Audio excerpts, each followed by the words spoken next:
The powers and flow rates have been calculated.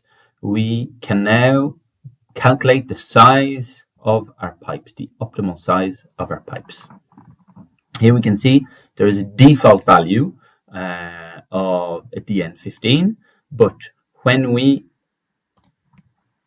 select our pipes or calculate our pipe sizes, and here we can see we're basing our calculation on the Belgian standards.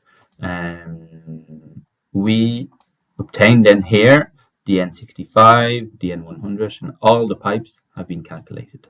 Of course, if you are working on an existing installation where the pipe types are already known and installed, you can override this to any value and lock that value. You can, of course, also work with floor plans,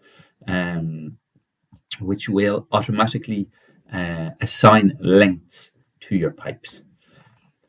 If you want to assign lengths on pipes on a P&ID without a floor plan, you can press Alt click. You see here I've selected all of my pipes in my model, 21 pipes, and you can change them all to, for example, 5 meters, and all of your pipes will then be assigned a length of 5 meters.